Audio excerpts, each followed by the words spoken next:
Nous allons maintenant passer à l'audition du témoin numéro 2. Témoin numéro 2, veuillez vous présenter à la barre, je vous prie. Pouvez-vous décliner votre identité et les raisons de votre présence devant cette cour? Alors, je m'appelle Thierry Cotillard, je suis commerçant, indépendant. Je préside un groupement d'indépendants, les Mousquetaires, c'est Intermarché, Bricomarché.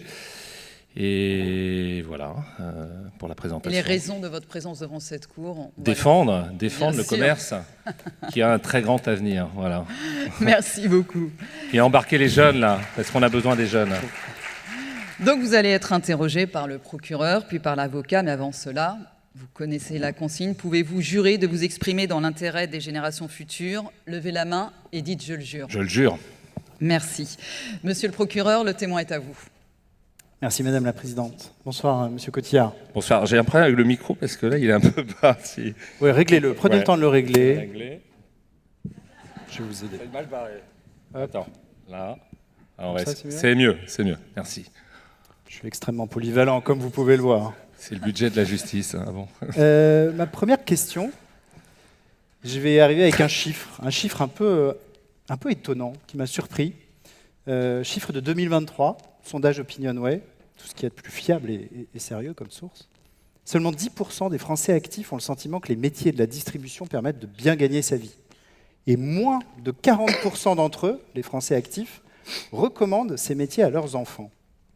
Comment vous expliquez que la distribution, et plus largement les métiers du commerce, puisque je vous invite à aller voir l'ensemble de l'étude, c'est des chiffres du même acabit, soient devenus aussi peu attractifs? Alors, je crois que c'est effectivement une réalité. Je ne vais pas remettre en cause le sondage. C'est une réalité. C'est pas nouveau. C'est pas nouveau parce que je pense que d'une manière générale, on a pendant des années non valorisé les produits manuels en France. Merci, d'ailleurs j'ouvre une parenthèse, merci d'avoir soutenu l'apprentissage ces dernières années. Merci d'avoir aussi permis d'avoir des subventions pour que nos entreprises fassent rentrer des jeunes, pour leur faire découvrir nos métiers. C'est 800 000 jeunes qui ont été pris dans les entreprises. Et la réalité, en fait, vous savez, c'est qu'on a des vrais arguments. C'est pour ça que c'est bien de leur ouvrir les portes. On a des arguments. Le premier, c'est que nos métiers, ils sont accessibles du CAP au master. Nos métiers...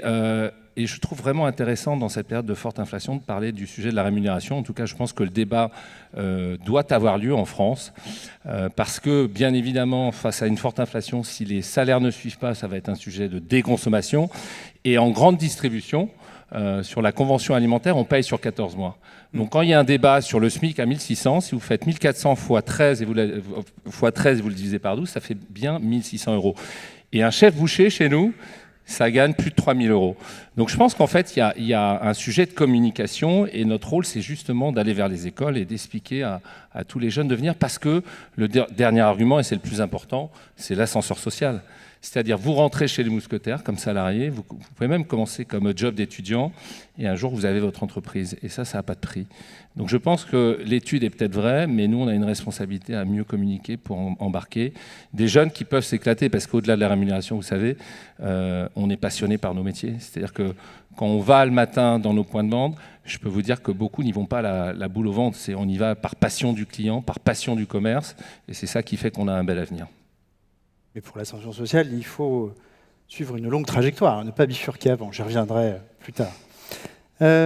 Question sur la notion d'expertise client, qui est un vrai phénomène peut-être plus récent que le déficit d'attractivité du secteur. On voit aujourd'hui dans les rayons des magasins, et pas que les magasins de bricolage, des clients qui sont devenus des experts, qui en savent parfois autant, si ce n'est plus, que les vendeurs.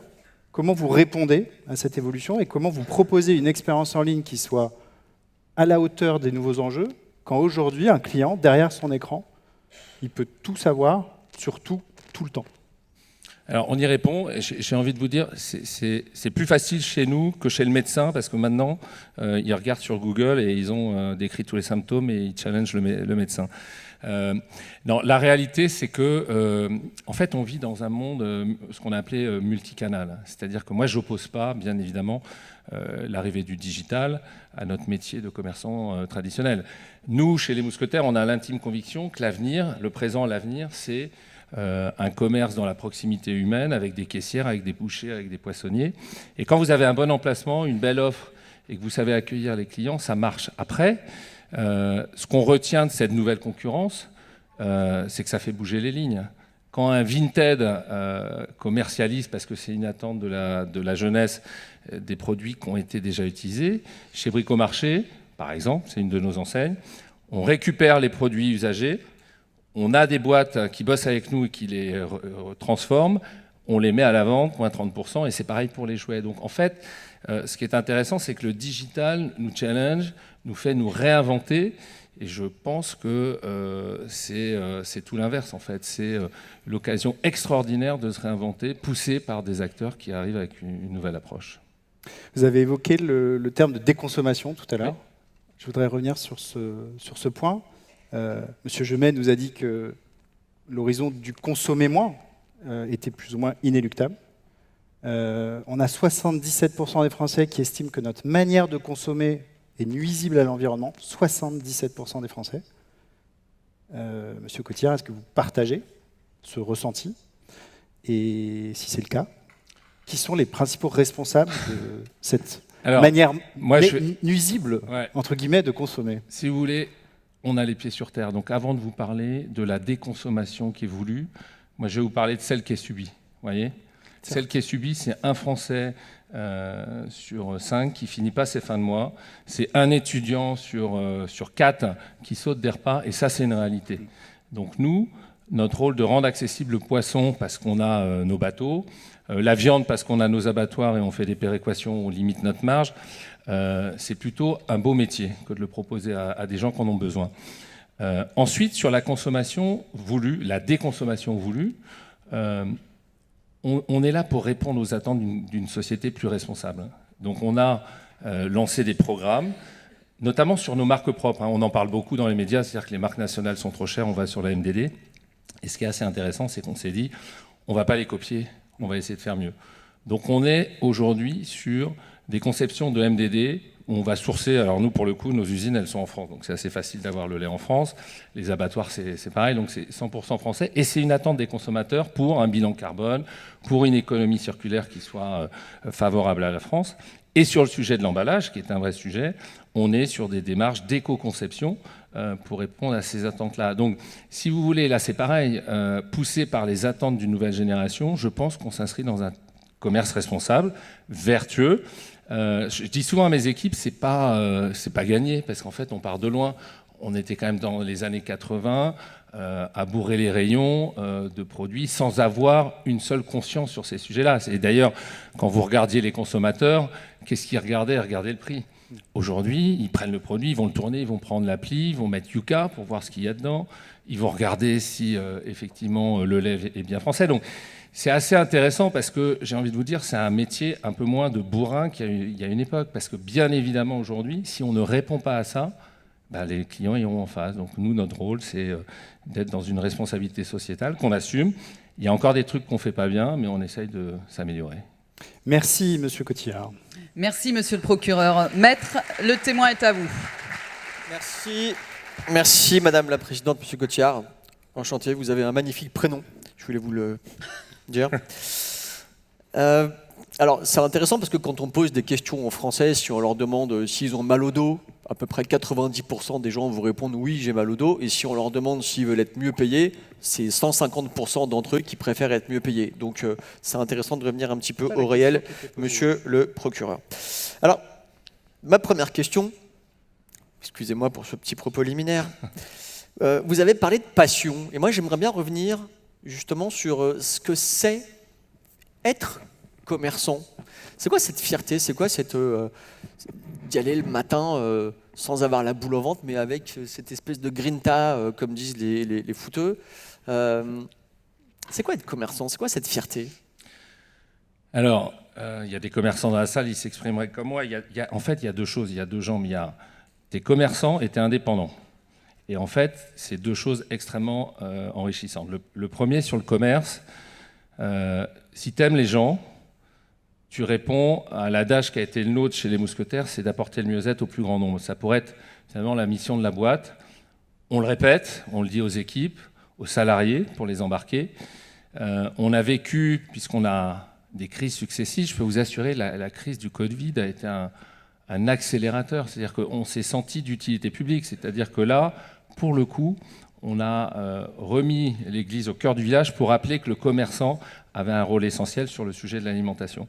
Donc, le plaisir d'être commerçant, c'est tout con, hein, mais c'est de faire le tour de ton magasin, de voir des équipes qui ont la banane, d'avoir des rayons qui sont à la hauteur de ce que tu vois sur un marché, que tu te dis tes clients vont adorer, et puis d'être un peu joueur, c'est-à-dire de dire est-ce que si je fais cette TG ou cette animation-là, est-ce que ça va partir? Donc, il n'y a pas une journée qui est identique, tu t'ennuies jamais, et puis quand tu es chef d'entreprise, alors moi j'ai besoin de liberté, donc ça y répond.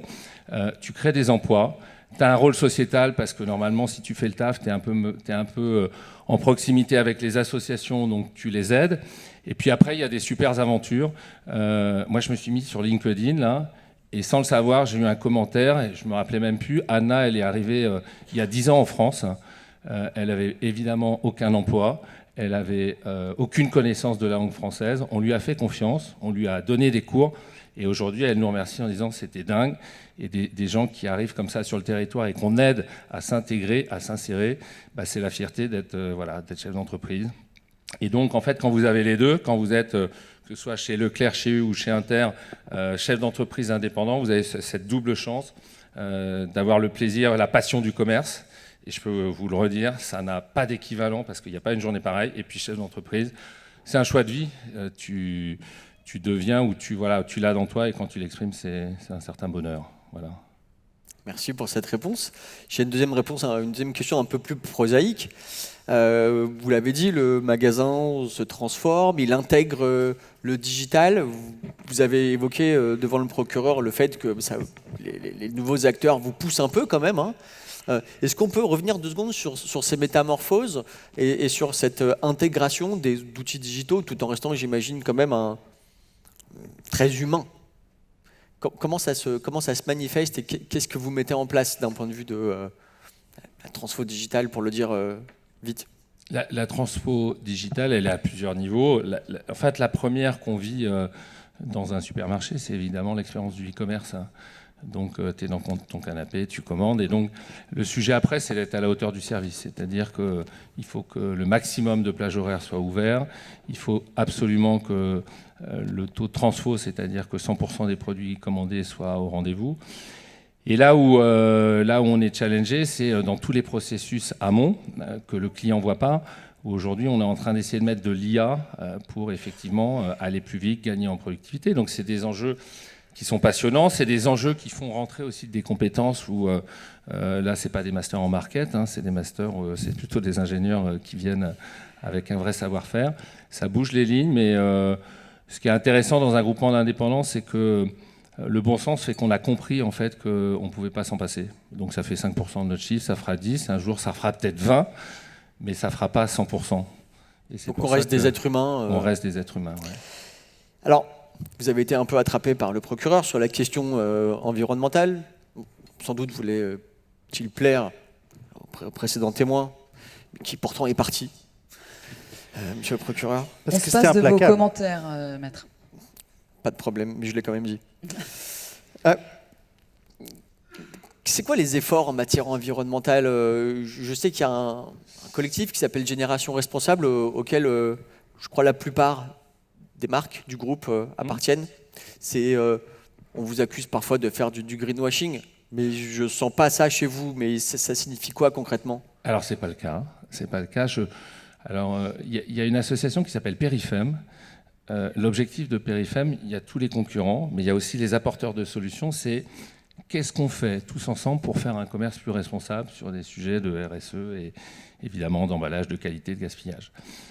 En fait, la réalité, c'est qu'il y a deux choses. Il y a le fait que la loi, fort heureusement, encadre tout ça et nous pousse à. Donc, il y a eu un paquet de lois. Il y a eu la loi Elan, il y a eu la loi AGEM, il y a eu la loi APER. Et en fait, à chaque fois que la loi arrive, tu n'as pas le choix et tu y vas. Donc l'APER, elle te dit il faut des ombrières avec les panneaux photovoltaïques et c'est des centaines de millions d'euros qu'on va faire. Et ça, c'est contraint et forcé, mais je dirais c'est une contrainte qui va dans le sens de l'histoire. Il faut juste se dire qu'à un moment, les investissements, va bien falloir les payer, donc il y aura une inflation verte dans les années qui viennent. Bon, mais ce sera une équation économique à résoudre. Et puis après... Petite parenthèse aux consommateurs, préparez-vous. Ouais, mais on va se battre pour baisser les prix. Et après, il y a une deuxième démarche qui est pas du tout celle obligée par la loi. C'est quelle démarche un groupe d'indépendants responsables prend vis-à-vis de l'environnement. Et là, effectivement, vous avez cité l'engagement collectif avec cette association. Et là, on va avoir 400 points de vente qui vont avoir le label de commerçants engagés, responsables. Qu'est-ce que c'est ? C'est 3 thématiques qu'on a pris, la RSE évidemment, l'ancrage territorial et puis le lien qu'on a avec et nos clients et nos collaborateurs. Le collaborateur, c'est évidemment le cœur de nos préoccupations et le cœur du système. Donc, par rapport à ça, il y a un audit. On est checké, on a des points, etc. Et quand tu es labellisé, eh bien, en fait, tu auras fait le maximum sur ton anti-gaspi, sur ton recyclage, sur ton don aux associations, sur le fait que ta salle de pause elle ressemble à quelque chose pour le repos de tes salariés. Et tu as une liste comme ça à l'après-vert, et quand tu fais tout ça, tu es pas mal. Et donc, en fait, le truc intéressant, c'est que nous, on a fait le choix d'aller au-delà de la loi. C'est-à-dire de se dire, c'est une démarche sociétale, de chef d'entreprise responsable. Et donc, chez les Mousquetaires, on a fait ça. Je ne sais pas si c'est la panacée, mais en tout cas, c'est la preuve que si tout n'est pas parfait, on est sur une tendance, la trajectoire est là, et on est en train de répondre à ce que veulent cette génération, c'est-à-dire un commerce qui soit responsable et vertueux, notamment de la planète. Ce qui compte, c'est la dynamique, de toute façon. Merci beaucoup. C'est la trajectoire. Merci beaucoup. Merci, maître. Monsieur Cotillard, merci. Vous pouvez retourner vous asseoir.